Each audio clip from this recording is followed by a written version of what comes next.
RMM Rehoboth Media Ministries.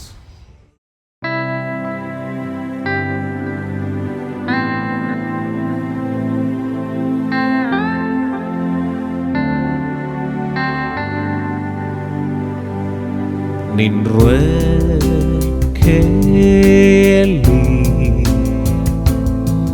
ನನ್ನನ್ನು ಮರೆಮಾಡು,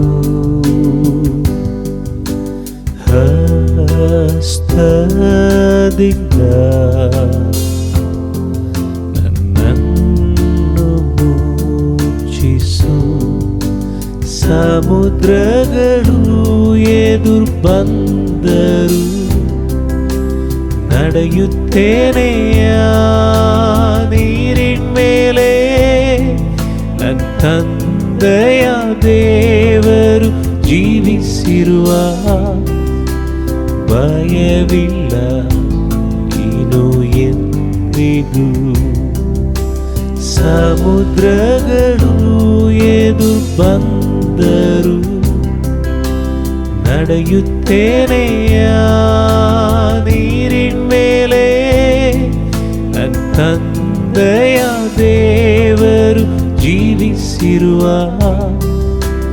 ಭಯವಿಲ್ಲ ಇನ್ನು ಎಂದಿಗೂ. ಭಯವಿಲ್ಲ ಇನ್ನು ಎಂದಿಗೂ. ಯೇಸುವೇ ನನ್ನ ಆಶ್ರಯ,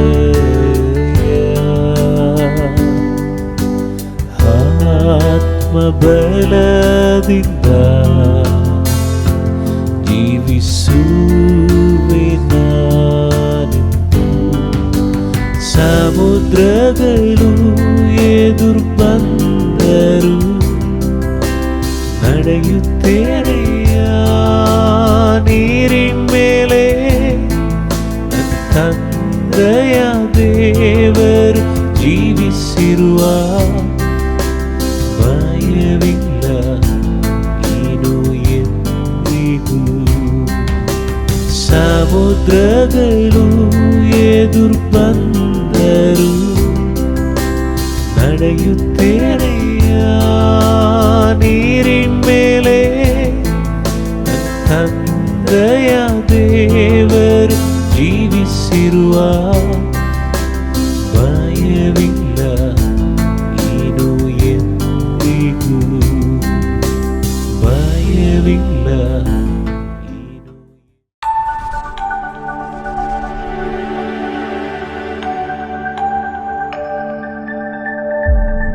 ಜೀವವಾಕ್ಯ ಕಾರ್ಯಕ್ರಮಕ್ಕೆ ಸ್ವಾಗತ ಬಯಸ್ತಿದ್ದೇವೆ. ಬನ್ನಿರಿ, ಇವತ್ತಿನ ದಿವಸ ನಾವು ಮತ್ತೊಂದು ಹೊಸ ಸಂಗತಿಯನ್ನು ನಾವು ಕಲೀಲಿಕ್ಕಿದ್ದೇವೆ.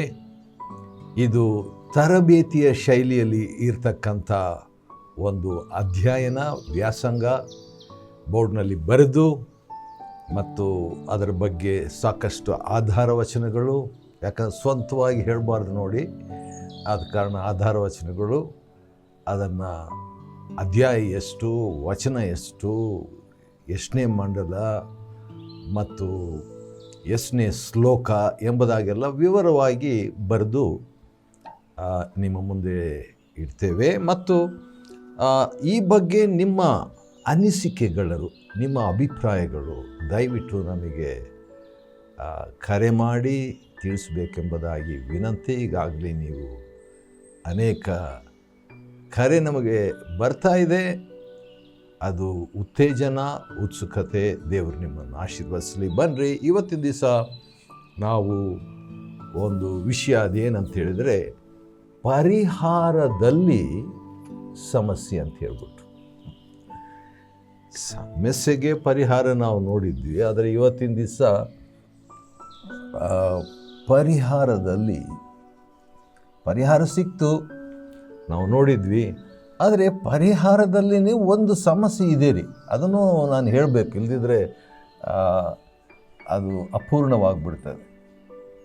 ಯಾಕಂತ ಹೇಳಿದ್ರೆ ನಾವು ಮಾನವನ ಚರಿತ್ರೆ ಅಥವಾ ಸೃಷ್ಟಿಯ ಚರಿತ್ರೆ ನಾವು ನೋಡಿಕೊಂಡಿದ್ವಿ. ಮತ್ತು ಸೃಷ್ಟಿಕರ್ತನ ಚರಿತ್ರೆ ಸ್ವಲ್ಪ ಮಟ್ಟಿಗೆ ನಾವು ನೋಡಿಕೊಂಡಿದ್ವಿ, ಅನಂತರ ನಾವು ನೋಡಲಿಕ್ಕಿದ್ದೇವೆ. ಮತ್ತು ಅದೇ ಸಂದರ್ಭದಲ್ಲಿ ಸೃಷ್ಟಿಯ ಕಿರೀಟವಾಗಿರುವ ಮನುಷ್ಯನ ಒಂದು ಮಹಾ ಸಮಸ್ಯೆ ನಾವು ನೋಡಿದ್ವಿ. ಅದೇನೆಂದರೆ ಪಾಪ ಅನ್ನುವಂಥದ್ದು. ಆ ಪಾಪಕ್ಕೆ ಪರಿಣಾಮಗಳು ಉಂಟು. ಅದರಲ್ಲಿ ಒಂದು ಪರಿಣಾಮ ಏನಂತ ಹೇಳಿದರೆ, ಪಾಪವು ಕೊಡುವ ಸಂಬಳ ಮರಣ. ಅದು ದೈಹಿಕ ಮರಣ ಮಾತ್ರವಲ್ಲದೆ ಆತ್ಮಿಕ ಮರಣವಾಗಿರುವಂಥ ನರಕವಾಗಿರ್ತದೆ. ಆದುದರಿಂದ ಪರಿಹಾರದಲ್ಲಿ ನಮಗೆ ಎರಡು ವಿಧವಾದ ಪರಿಹಾರ ಸಿಗ್ತದೆ. ಅದೇನಂತ ಹೇಳಿದರೆ, ದೇವರೇ ಪರಿಹಾರ, ದೇವರೇ ಪರಿಹಾರ.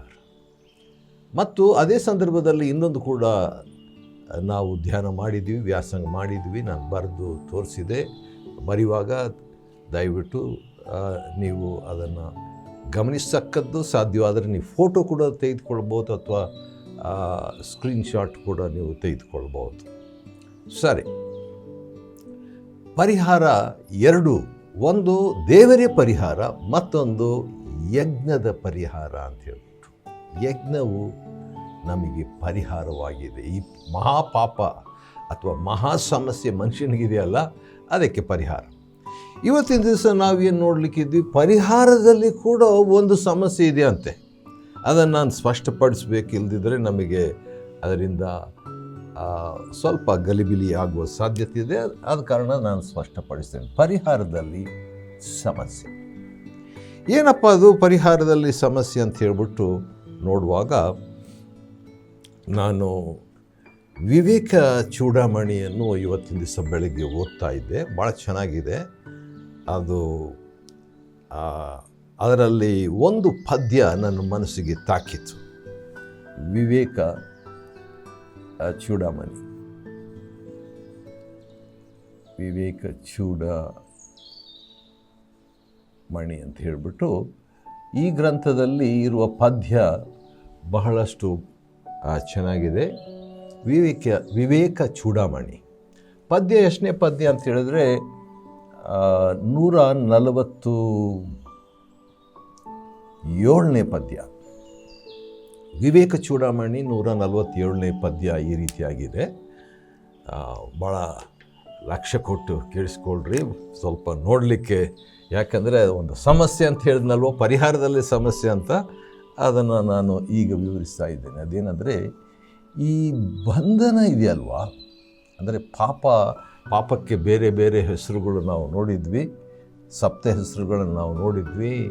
ಪಾಪದ ಒಂದು ಹೆಸರು ಬಂಧನ, ಅಪರಾಧ, ಅಕ್ರಮ, ಅನ್ಯಾಯ, ನಿಯಮ ಉಲ್ಲಂಘನೆ, ಅನೀತಿ, ಈ ರೀತಿಯಾಗಿ ಮಾಯೆ, ಈ ರೀತಿಯಾಗಿ ಬೇರೆ ಬೇರೆ ಹೆಸರುಗಳು ಈ ಪಾಪಕ್ಕೆ ಉಂಟು. ಅದರಲ್ಲಿ ಒಂದು ಬಂದು ಬಂಧನ ಅಂತ ಹೇಳ್ಬಿಟ್ಟು. ಬಂಧನ, ಈ ಬಂಧನವು ಲಕ್ಷಾಂತರ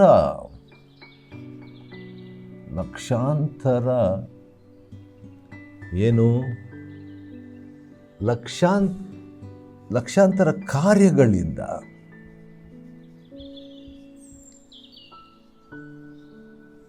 ಏನಾಗ್ತದೆ? ನಾಶವಾಗುವುದಿಲ್ಲ.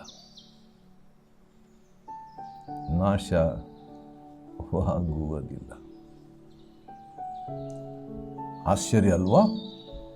ನಾವೇನು ತಿಳ್ಕೊಂಡಿದ್ವಿ, ಈ ಬಂಧನ ಇದೆ ಅಥವಾ ಪಾಪ ಅನ್ನುವಂಥದ್ದು ನಮಗಿದೆ. ಈ ಪಾಪ ಮಾನವನ ಮಹಾ ಸಮಸ್ಯೆ. ಪಾಪ ಅಥವಾ ಬಂಧನ ಅಂತ ಇರುವಂಥದ್ದು, ಮಾಯೆ ಅಂತ ಹೇಳುವಂಥದ್ದು. ಇದಕ್ಕೆ ಪರಿಹಾರವನ್ನು ಹುಡುಕ್ತಾ ಇದ್ದೀವಿ ನಾವು. ವೇದಗಳಲ್ಲಿ ನಾವು ಹುಡುಕ್ತಾ ಇದ್ದೀವಿ, ಶಾಸ್ತ್ರಗಳಲ್ಲಿ ಹುಡುಕ್ತಾ ಇದ್ದೀವಿ, ಮಂತ್ರಗಳಲ್ಲಿ ಹುಡುಕ್ತಾ ಇದ್ದೀವಿ, ಪದ್ಯಗಳಲ್ಲಿ ಹುಡುಕ್ತಾ ಇದ್ದೀವಿ. ಮತ್ತು ಆ ರೀತಿಯಾಗಿ ನಾವು ಪರಿಹಾರವನ್ನು ಹುಡುಕ್ತಾ ಇರುವಾಗ ಇಂಥ ಒಂದು ಮಾತು ವಿವೇಕ ಚೂಡಾಮಣಿ ಪದ್ಯ 147ರಲ್ಲಿ ಏನಿದೆ ಅಂದರೆ, ಈ ಬಂಧನವು, ಈ ಪಾಪ ಅನ್ನುವಂಥದ್ದು ಲಕ್ಷಾಂತರ ಕಾರ್ಯಗಳಿಂದ, ಕೃತ್ಯಗಳಿಂದ ನಾಶವಾಗೋದಿಲ್ಲ ಅಂತ್ರಿ. ಅದಕ್ಕೆ ನಮ್ಮ ಮನಸ್ಸಾಕ್ಷಿ ಭಾಳ ಹಂಗಿಸ್ತಾ ಇರ್ತದೆ, ಎಷ್ಟೇ ಒಳ್ಳೆ ಕೆಲಸಗಳನ್ನು ಮಾಡಿದರೂ ಕೂಡ. ಇದು ಸಮಸ್ಯೆ, ಪರಿಹಾರದಲ್ಲಿ ಸಮಸ್ಯೆ. ಆದರೆ ಪರಿಹಾರದಲ್ಲಿ ಒಂದು ಪರಿಹಾರ ಕೂಡ ಇದೆ. ಅದನ್ನು ನಾನು ಹೇಳಬೇಕು. ಯಾಕಂದರೆ ಅದನ್ನು ಹೇಳಲಿಲ್ಲ ಅಂದರೆ ಒಂದು ವೇಳೆ ಬೇಸರ ಆಗ್ಬೋದು ಅಥವಾ ನಿರಾಶೆ ಆಗ್ಬೋದು. ಅದೇನಂತ ಹೇಳಿದರೆ, ಹೌದು, ಈ ಪಾಪ ಅನ್ನುವಂಥದ್ದು ಲಕ್ಷಾಂತರ ಕಾರ್ಯಗಳಿಂದ ನಾಶವಾಗುವುದಿಲ್ಲ. ಆದರೆ ದೇವರ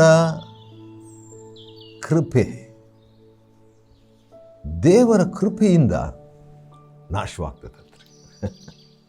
ದೇವರ ಕೃಪೆಯಿಂದಲೇ ಪರಿಹಾರ. ಚೆನ್ನಾಗಿದೆ ಅಲ್ವಾ? ಈ ಬಗ್ಗೆ ಬೈಬಲ್ ಹೇಳುವಂಥದ್ದು ಏನಂತ ಕೂಡ ನಾವು ನೋಡಿಕೊಳ್ಳೋಣ. ನಮ್ಮ ಬೈಬಲ್ನಲ್ಲಿ ಈ ಬಗ್ಗೆ ಏನಿದೆ ಅಂತ ಹೇಳಿ ನೋಡೋದಾದರೆ, ಎಫೆಸದವರಿಗೆ ಬರೆದ ಪತ್ರಿಕೆ ಎಫೆಸ 2ನೇ ಅಧ್ಯಾಯ ಮತ್ತು 8 ಮತ್ತು 9ನೇ ವಚನಗಳಲ್ಲಿ ಏನಂತಿದೆ, ಪುಣ್ಯ ಕ್ರಿಯೆಗಳಿಂದ ಅಥವಾ ಲಕ್ಷಾಂತರ ಕಾರ್ಯಗಳಿಂದ ನಮಗೆ ರಕ್ಷಣೆ ಇಲ್ಲ, ಮುಕ್ತಿ ಇಲ್ಲ ಅಂತೆ. ಹಾಗಾದರೆ ಯಾವುದರಿಂದ ಅಂತ ಹೇಳ್ಬಿಟ್ಟು ನೋಡುವಾಗ ದೇವರ ಕೃಪೆಯಿಂದಲೇ ಎಂಬುದಾಗಿ ಹೇಳಿದ್ದಾರೆ. ಚೆನ್ನಾಗಿದೆ ಅಲ್ವರ? ಗುಡ್. ಇನ್ನೊಂದು ಮಾತು ಕೂಡ ನಾನು ಹೇಳಬೇಕು, ಅದನ್ನು ಇಲ್ಲೇ ಬರೀಲಿಕ್ಕೆ ಇಷ್ಟಪಡ್ತೇನೆ. ಅದೇನಂತ ಹೇಳಿದ್ರೆ, ಅದೇ ವಿವೇಕ ಚೂಡಾಮಣಿಯಲ್ಲಿ ಇನ್ನೊಂದು ಪದ್ಯ ನಾವು ನೋಡ್ಕೊಳ್ಳೋಣ. ಆ ಪದ್ಯ ಎಷ್ಟನೇದಂದರೆ 6ನೇ ಪದ್ಯ. 6ನೇ ಪದ್ಯ ವಿವೇಕ ಚೂಡಾಮಣಿಯಲ್ಲಿ ಹೇಳಿದಂಥ ಒಂದು ಮಾತು ಏನಂದರೆ, ಇದು ಕೂಡ ಸ್ವಲ್ಪ ಸಮಸ್ಯೆಯಾಗಿ ತೋರಿ ಬರ್ತದೆ. ಅಂದರೆ ಇನ್ನು ಪರಿಹಾರ ಬಂದಂಗೆ ಅದರಲ್ಲಿ ಒಂದು ಸಮಸ್ಯೆ ಸಿಕ್ಬಿಡ್ತಲ್ಲ ಅಂತ ಹೇಳ್ಬಿಟ್ಟು,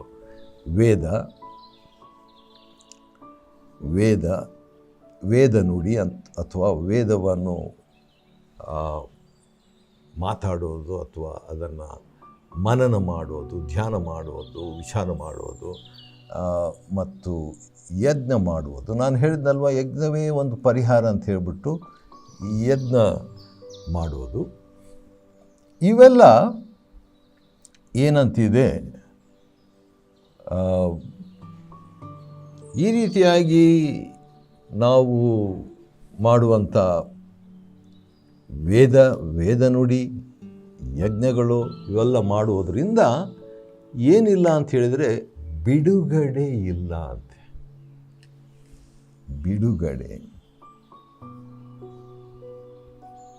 ಬಿಡುಗಡೆ ಇಲ್ಲ. ಹಾಗಾದರೆ ನಮಗೊಂಥರ ನಿರಾಶೆ ಆಗ್ಬೋದಲ್ವಾ? ಪರಿಹಾರ ಸಿಕ್ತು, ಈಗ ಸಮಸ್ಯೆ ಇದೆ. ವೇದ ಧ್ಯಾನ ಮಾಡ್ತಿದ್ದೇವೆ, ಯಜ್ಞವೇ ಪರಿಹಾರ ಅಂತ ಹೇಳಿದ್ವಿ, ಆದರೆ ಅದರಿಂದ ಬಿಡುಗಡೆ ಇಲ್ಲ ಅಂತ ಹೇಳ್ಬಿಟ್ಟು ವಿವೇಕ ಚೂಡಾಮಣಿಯ ಪದ್ಯದಲ್ಲಿ 6ನೇ ಪದ್ಯ ನಮಗೆ ಹೇಳ್ತದೆ. ಅಷ್ಟೇ ಅಲ್ಲ, ಯೋಹಾನನು ಬರೆದ ಸುವಾರ್ತೆಯಲ್ಲಿ ಯೋಹಾನ ಎಂಬ ಸುವಾರ್ತೆ, ಅದರಲ್ಲಿ 10ನೇ ಅಧ್ಯಾಯದ 30ನೇ ವಚನ ಇದಕ್ಕೆ ಸರಿ ಹೋಲ್ತದೆ. ಅದೇನಂತ ಹೇಳಿದ್ರೆ, ಬಿಡುಗಡೆ ಇಲ್ಲ, ವೇದ ನುಡಿ ಯಜ್ಞ ಮಾಡುವುದು ಬಿಡುಗಡೆ ಇಲ್ಲ, ಆದರೆ ಈ ಪರಿಹಾರ ಏನಂದರೆ ದೇವರೊಂದಿಗೆ ಒಂದಾಗುವುದು.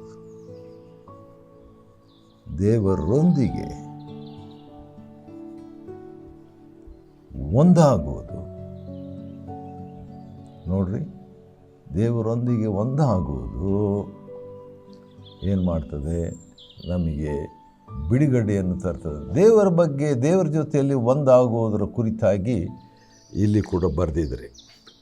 ಇನ್ನೊಂದು ಸರಿ ನಾವು ನೋಡಿಕೊಳ್ಳೋಣ. ನಾವು ಪರಿಹಾರಗಳು 2 ನೋಡಿದ್ವಿ. ದೇವರೇ ಪರಿಹಾರ ಅಂತ ಹೇಳ್ಬಿಟ್ಟು, ಪರಿಹಾರಗಳಲ್ಲಿ ಮಾನವನ ಮಹಾ ಸಮಸ್ಯೆಗೆ ಪರಿಹಾರ ಏನಂತ ಹೇಳಿದ್ರೆ ಪಾಪ ಅನ್ನುವಂಥದ್ದು ಮಹಾ ಸಮಸ್ಯೆ. ಅದಕ್ಕೆ ಪರಿಹಾರ ದೇವರೇ ಪರಿಹಾರ, ಯಜ್ಞವೂ ಕೂಡ ಪರಿಹಾರ ಅಂತ ನಾವು ನೋಡಿಕೊಂಡಿದ್ವಿ. ಹಾಗಿದ್ದ ಪಕ್ಷದಲ್ಲಿ ವಿವೇಕ ಚೂಡಾಮಣಿ ಏನು ಹೇಳ್ತದೆ, ಈ ಪಾಪ ಅಥವಾ ಬಂಧನ ಲಕ್ಷಾಂತರ ಕಾರ್ಯಗಳಿಂದ ನಾಶವಾಗುವುದಿಲ್ಲ. ಹಾಗಾದರೆ ಯಾವುದರಿಂದ ನಾಶವಾಗ್ತದೆ? ದೇವರ ಕೃಪೆಯಿಂದ ನಾಶವಾಗ್ತದೆ. ಅದನ್ನೇ ಎಫೆಸದವರಿಗೆ ಬರೆದ ಪತ್ರಿಕೆ 2ನೇ ಅಧ್ಯಾಯ 8-9 ವಚನಗಳಲ್ಲಿ ಬರೆಯಲಾಗಿದೆ. ಅದೇ ವಿವೇಕ ಚೂಡಾಮಣಿಯ ಪದ್ಯ 6ನೇ ಪದ್ಯ ಏನು ಹೇಳ್ತದೆ ಅಂದರೆ, ವೇದ ನುಡಿಯೋದು, ಯಜ್ಞ ಮಾಡುವುದು ಇವೆಲ್ಲ ಬಿಡುಗಡೆ ತರ್ತದಂತ ನೀವು ನೆನಪು ಮಾಡ್ಕೊಳ್ಬೇಡ್ರಿ, ತರೋದಿಲ್ಲ, ಇದು ಬಿಡುಗಡೆ ತರೋದಿಲ್ಲ ಅಂತ ಹೇಳುವಾಗ ಅದು ಸಮಸ್ಯೆ, ಪರಿಹಾರದಲ್ಲಿ ಒಂದು ಸಮಸ್ಯೆ. ಸರಿ, ಏನಪ್ಪ ಯಾವುದು ನಮಗೆ ಬಿಡುಗಡೆ ತರ್ತದೆ ಅಂದರೆ, ದೇವರೊಂದಿಗೆ ಒಂದಾಗುವುದು ಆ ಸಮಸ್ಯೆಗೆ ಪರಿಹಾರ. ಸರಿ, ಇಷ್ಟೆಲ್ಲ ಆಯ್ತಲ್ವಾ? ಇನ್ನೂ ಕೂಡ ನಾವು ನೋಡಿಕೊಳ್ಳೋಣ.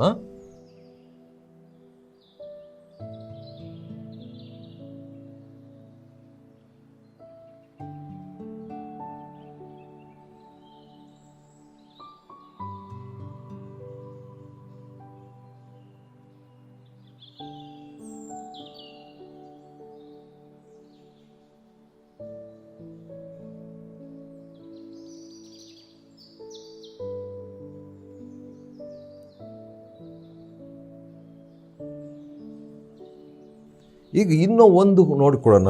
ವಿವೇಕ ಚೂಡಾಮಣಿಯಲ್ಲಿ ಇನ್ನೊಂದು ಪದ್ಯ ಭಾಳ ಚೆನ್ನಾಗಿದೆ ರೀ. ಇದು 56ನೇ ಪದ್ಯ. ವಿವೇಕ ಚೂಡಾಮಣಿ ಪದ್ಯ 56. ಇದರಲ್ಲಿ ಇನ್ನೊಂದು ಸಮಸ್ಯೆ ಬರ್ತದೆ. ಯಾಕಂದರೆ ಪರಿಹಾರ ನೋಡ್ತಾ ಇದ್ವಿ, ಪರಿಹಾರದಲ್ಲೇ ಒಂದು ಸಮಸ್ಯೆ ನೋಡ್ತಿದ್ವಿ. ಆದರೆ ಆ ಸಮಸ್ಯೆ ನೋಡಿಬಿಟ್ಟು ಮತ್ತೆ ಪರಿಹಾರ ಅದೇ ಶ್ಲೋಕದಲ್ಲಿ, ಅದೇ ಪದ್ಯದಲ್ಲಿ ಕೊಡಲಾಗಿದೆ, ಅದನ್ನು ಕೂಡ ನಾವು ನೋಡ್ತಾ ಇದ್ದೀವಿ. ಸರಿ, ಏನಂದರೆ ಯೋಗ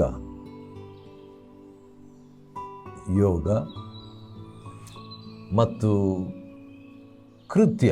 ಅಂದರೆ ಕೃತ್ಯ ಅಂತ ಹೇಳಿದ್ಮೇಲೆ ಸತ್ಕೃತ್ಯಗಳು, ಪುಣ್ಯ ಕಾರ್ಯಗಳು ಅವೆಲ್ಲ ಬರ್ತದೆ. ಕೆಲಸ, ಕೃತ್ಯ ಮತ್ತು ಕಲಿಯುವಿಕೆ. ನಾವೀಗೇನು ಮಾಡ್ತಿದ್ದೀವಿ? ಕಲಿಯುವಿಕೆ. ಕಲಿತಾ ಇರುವುದು ಕೆಲವೊಮ್ಮೆ ಬಲ್ಲವರಿಂದ ಕಲಿತು, ಕೆಲವೊಮ್ಮೆ ಶಾಸ್ತ್ರಗಳಿಂದ ಕಲಿತು ಅಂತ ಹೇಳಿಬಿಟ್ಟು ಹೇಳಿಕೆ ಪದ್ಯ ಇರುವ ಹಾಗೆ ಕಲಿಯುವಿಕೆ ಇವೆಲ್ಲ ಭಾಳ ಒಳ್ಳೆಯದ್ರಿ. ಇವುಗಳಿಂದ ಏನಿಲ್ಲ, ವಿಮೋಚನೆ ಇಲ್ಲ. ಯಾರು ಹೇಳೋದು? ಇಲ್ಲೇ ಇದೆ ನೋಡ್ರಿ, ವಿವೇಕ ಚೂಡಾಮಣಿ ಪದ್ಯ 56ನೇ ಪದ್ಯದಲ್ಲಿ ಏನಂತಿದೆ, ಯೋಗ, ಕೃತ್ಯ, ಕಲಿಯುವಿಕೆ ಇವೆಲ್ಲ ಒಳ್ಳೆಯದು. ಆದರೆ ಇದರಿಂದ ವಿಮೋಚನೆ ಇಲ್ಲ. ಬೇರೆ ಇರ್ಬೋದು, ಬೇರೆ ಅಭಿಪ್ರಾಯಗಳು, ಅನುಭವಗಳು ಮತ್ತು ಮಾಹಿತಿ ಇವೆಲ್ಲ ಇರ್ಬೋದು. ಆದರೆ ಕಲಿಯುವಿಕೆ ಕೂಡ ಇರ್ಬೋದು.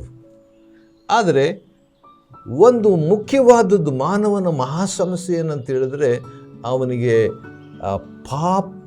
ಪಾಪದಿಂದ ವಿಮೋಚನೆ ಆಗಬೇಕು, ಕ್ಷಮಾಪಣೆ ಆಗಬೇಕು, ಪರಿಹಾರ ಆಗಬೇಕು.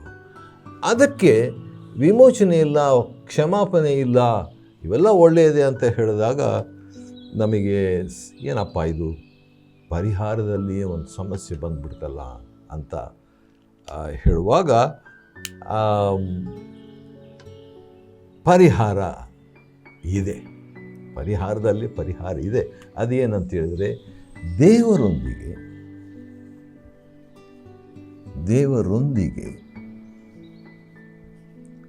ಗುರುತಿಸಿಕೊಳ್ಳೋದು.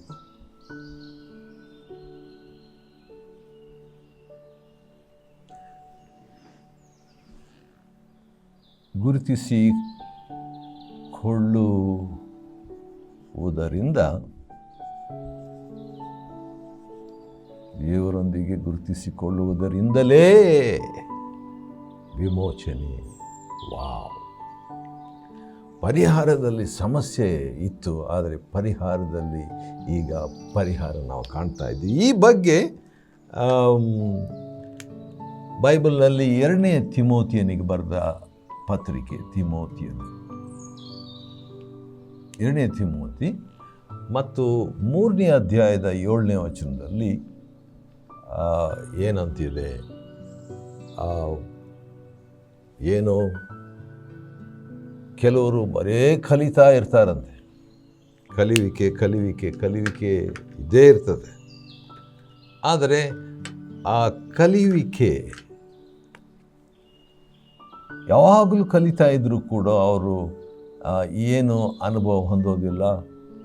ದೇವರೊಂದಿಗೆ ಗುರುತಿಸಿಕೊಳ್ಳದೆ ಆ ತಿಳುವಳಿಕೆಯೊಂದಿಗೆ ಒಂದಾಗದೆ ಹೋಗಿದ್ದಾರೆ ಅಂತ ಹೇಳ್ಬಿಟ್ಟು.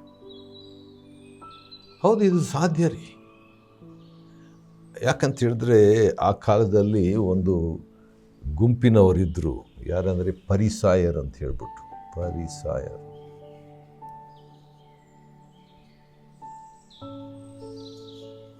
ಈ ಪರಿಸಾಯರು ಅನ್ನುವಂಥವರು ಭಾಳ ಕಲಿಯೋದಂದರೆ ಭಾಳ ಇಷ್ಟ ಇವರಿಗೆ.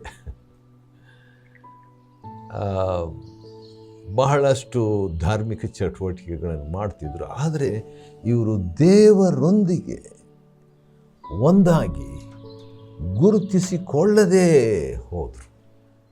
ನೋಡ್ರಿ ಯಾವ ರೀತಿಯಾಗಿ ಇದು ಈ ರೀತಿಯಾಗಿ ಸಾಧ್ಯ ಅನ್ನುವಂಥದ್ದಕ್ಕೆ ಈ ನರ್ಸರಿ ರೈಮ್ಸ್ ಅಂತ ಹೇಳ್ಬಿಟ್ಟು ಒಂದಿದೆ.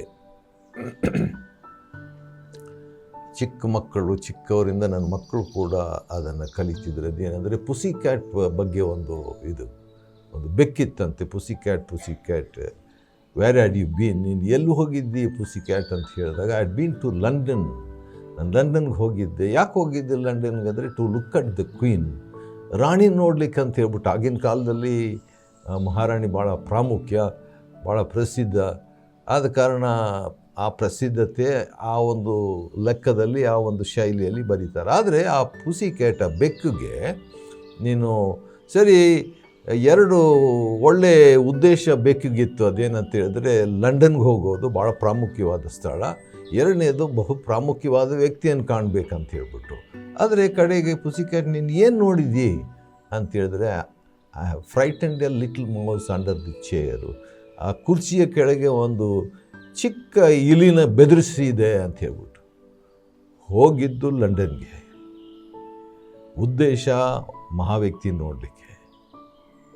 ಆಗಿದ್ದು ಏನಂತ ಹೇಳಿದ್ರೆ ಒಂದು ಚಿಕ್ಕ ಇಲಿನ ಬೆದರಿಸ್ಬಿಟ್ಟು ಬಂತಂತೆ. ಹಾಗಾದರೆ ನಾವು ಕೂಡ ಏನು ಮಾಡ್ತೀವಿ, ಮುಖ್ಯ ವ್ಯಕ್ತಿ ದೇವರು, ಆ ದೇವ್ರನ್ನ ಬಿಟ್ಟುಬಿಟ್ಟು ನಾವೇನು ಮಾಡ್ತೀವಿ, ಅನೇಕ ಸಂದರ್ಭಗಳಲ್ಲಿ ನಾವು ದೇವರಿಗೆ ಹೊರತಾದ ಕೆಲವು ಸಂಗತಿಗಳನ್ನು ನಾವು ಮಾಡ್ತೀವಿ ರೀ. ಅದನ್ನು ಭಾಳ ಚೆನ್ನಾಗಿ ವಿವೇಕ ಚೂಡಾಮಣಿ 56ನೇ ಆ ಪದ್ಯದಲ್ಲಿ ಹೇಳಲಾಗಿದೆ.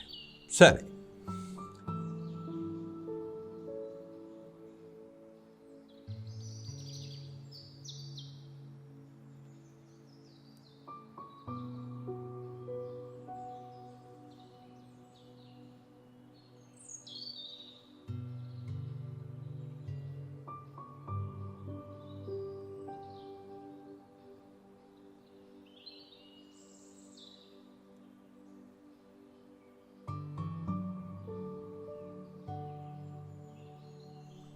ಆ ಪರಿಹಾರದಲ್ಲಿರುವಂಥ ಸಮಸ್ಯೆಯನ್ನು ಯಾವ ರೀತಿಯಾಗಿ ಬಗೆಹರಿಸಬೇಕು ಅನ್ನುವಂಥದ್ದನ್ನು ಕೂಡ ದೇವರು ನಮಗೆ ಹೇಳಿದ್ದಾರೆ.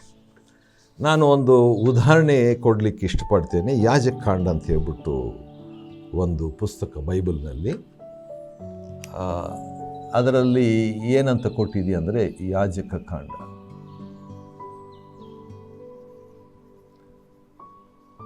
ಯಾಜಕಕಾಂಡದಲ್ಲಿ ಏನಂತಿದೆ, ಯಾರಾದರೂ ಪಾಪ ಮಾಡಿದರೆ, ಅದು ಏನು ತಿಳಿಯದೇ ಮಾಡಿದರೆ, ಯಾಜಕಕಾಂಡ 4ನೇ ಅಧ್ಯಾಯ 5ನೇ ಅಧ್ಯಾಯ 2 ಅಧ್ಯಾಯಗಳಲ್ಲಿ ಕೂಡ ಈ ಒಂದು ಮಾತು ಬರೆದಿದೆ. ಇಡೀ ಅಧ್ಯಾಯ ಏನು, ಒಬ್ಬನು ಪಾಪ ಮಾಡಿದರೆ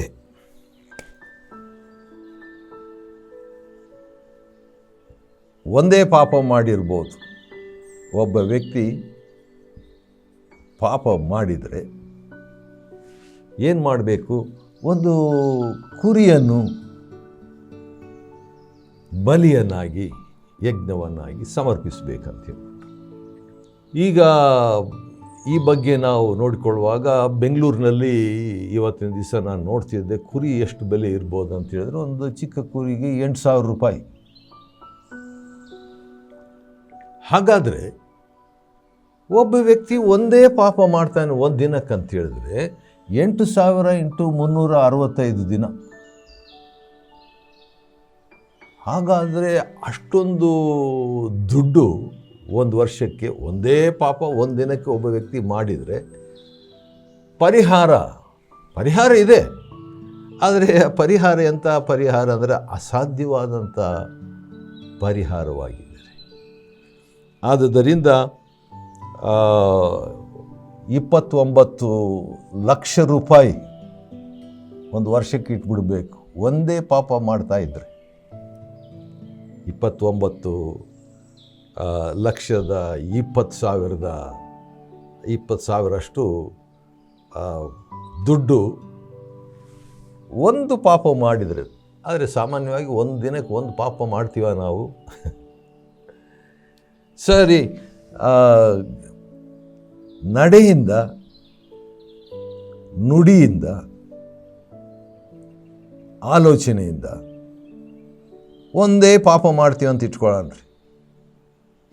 ಇದು ಒಂದು ನಡೆಯಿಂದ ಒಂದು ಪಾಪ, ನುಡಿಯಿಂದ ಒಂದು ಪಾಪ, ಆಲೋಚನೆಯಿಂದ ಇನ್ನೊಂದು ಪಾಪ ಅಂತ ಹೇಳಿಬಿಟ್ರೆ 3 ಪಾಪ ಏನಾಗ್ತೈತೆ? 29 ಲಕ್ಷ × 3 ಮತ್ತೆ ಹತ್ರ ಏನಾಗ್ತದೆ? 87 ಪ್ಲಸ್ ಲಕ್ಷ ರೂಪಾಯಿಗಳು ನೀವು ಇಟ್ಬಿಡ್ಬೇಕು ವರ್ಷಕ್ಕೆ ನಿಮ್ಮ ಪಾಪಕ್ಕೆ. ಆದ ಕಾರಣ ಒಂದು ರೀತಿಯಿಂದ 87,60,000 ರೂಪಾಯಿಗಳು ನೀವು ವರ್ಷಕ್ಕೆ ಒಂದು 3 ಪಾಪ ಒಂದು ದಿನಕ್ಕೆ ಮಾಡಿದರೆ ಇಟ್ಬಿಡ್ಬೇಕು. ಅಷ್ಟೊಂದು ದುಡ್ಡು ಬಡವರಿಗೆ ಎಲ್ಲಿದೆ? ಆದ ಕಾರಣ ಏನು ಸಮಸ್ಯೆ ಇದೆ, ಅದನ್ನು ನಾವು ನೋಡ್ಕೊಳ್ಳಿಕ್ಕಿದ್ದೇವೆ. ಆ ಸಮಸ್ಯೆ ಇದು ಯಾಕೆ ನಾನು ಈ ಕುರಿಯ ಉದಾಹರಣೆ ಕೊಟ್ಟೆ ಅಂದರೆ, ಹಣ ಅಂತ ಹೇಳಿದ ತಕ್ಷಣ ನಮಗೆ ಭಾಳ ಚೆನ್ನಾಗಿ ಅರ್ಥ ಆಗ್ಬಿಡ್ತದೆ ರೀ. ಯಾಕಂದರೆ ಮನಸ್ಸಿನಲ್ಲಿ ಉಳಿತದೆ. ಆದ ಕಾರಣ ಇನ್ನೊಂದು ಸಾರಿ ಹೇಳ್ತೇನೆ, ಒಬ್ಬ ವ್ಯಕ್ತಿ ಒಂದು ಪಾಪ ಮಾಡಿದರೆ ಒಂದು ಕುರಿಯನ್ನು ಯಜ್ಞವಾಗಿ ಸಮರ್ಪಿಸಬೇಕು. ಒಂದು ಕುರಿಗೆ ರೂಪಾಯಿ 8,000 ರೂಪಾಯಿ ಆಗಿದ್ದರೆ ಸುಮಾರು 365 ದಿನಗಳಲ್ಲಿ ನೋಡಿದರೆ 29 ಲಕ್ಷಕ್ಕಿಂತಲೂ ಹೆಚ್ಚಾಗಿ ಏನು ಮಾಡಬೇಕು? ಅವನು ಖರ್ಚು ಮಾಡಬೇಕು. ಒಂದೇ ಪಾಪ ಒಂದಿನ ಮಾಡಿದರೆ. ಆದರೆ ನಡೆಯಲ್ಲಿ, ನುಡಿಯಲ್ಲಿ, ಆಲೋಚನೆಯಲ್ಲಿ ಅಂತ ಹೇಳ್ಬಿಟ್ಟು 3 ಪಾಪ ಮಾಡಿದರೆ × 3 87 ಲಕ್ಷ ರೂಪಾಯಿ, 87,60,000 ದುಡ್ಡು ಇಡಬೇಕು. ಅದಕ್ಕೆ ದೇವ್ರೇನು ಮಾಡಿದರು? ಈಗ ಶ್ರೀಮಂತರು ಒಂದು ವೇಳೆ ಅಷ್ಟೊಂದು ಕೊಡ್ಬೋದು, ಬಡವರು, ಶ್ರೀಸಾಮಾನ್ಯರು. ಅದಕ್ಕೆ ದೇವರು ಒಂದು ಯೋಚನೆ ಮಾಡಿದ, ದೇವರು ಒಂದು ಪರಿಹಾರ ಮಾಡಿದ್ದಾನೆ. ಆದ ಕಾರಣ ಪರಿಹಾರದಲ್ಲಿ ಸಮಸ್ಯೆ ಅಲ್ಲ, ಮುಂದೆ ನಾವೇನು ನೋಡಲಿಕ್ಕಿದ್ದೇವೆ? ಪರಿಹಾರದಲ್ಲಿ ಮಹಾ ಪರಿಹಾರ ಅದೇನಿದೆ ಮುಂದೆ ನಾವು ನೋಡಲಿಕ್ಕಿದ್ದೇವೆ. ಬನ್ನಿರಿ ಪ್ರಾರ್ಥನೆ ಮಾಡಿಕೊಳ್ಳೋಣ. ಪ್ರೀತಿ ಸ್ವರೂಪನಾದ ತಂದೆಯೇ, ಪರಲೋಕ ಭೂಲೋಕಗಳ ಒಡೆಯನೇ, ಪರಿಹಾರದಲ್ಲಿ ಸಮಸ್ಯೆ ನಾವು ಕಂಡುಕೊಂಡೆವು. ಆದರೆ ಪರಿಹಾರದಲ್ಲಿ ಮಹಾಪರಿಹಾರ ನಾವು ಪ್ರಿಯ ವೀಕ್ಷಕರು ಕೂಡ ಕಂಡುಕೊಂಡು ಭೂಲೋಕದ ಜೀವನ ಅದು ಬಂಗಾರವಾಗಿ, ಅದು ಇಂಪಾಗಿ, ಸೌಭಾಗ್ಯವಾಗಿ ಭೂಲೋಕದ ಜೀವನ ಪರಲೋಕದ ಜೀವನವಾಗಿರುವಂಥ ಸಹಾಯ ಮಾಡು, ಕೃಪೆ ಕೊಡು, ನಡೆಸು. ಹಾಗೆ ಮಾಡ್ತಿದ್ದಕ್ಕಾಗಿ ಸ್ತೋತ್ರ. ಯೇಸು ಕರ್ತನ ಹೆಸರಿನಲ್ಲಿ ಸ್ತೋತ್ರ ಮಾಡಿ ಬೇಡಿದ್ದೇವೆ ತಂದೆ, ಆಮೆನ್. ದೇವರು ನಿಮ್ಮನ್ನು ಆಶೀರ್ವದಿಸಲಿ.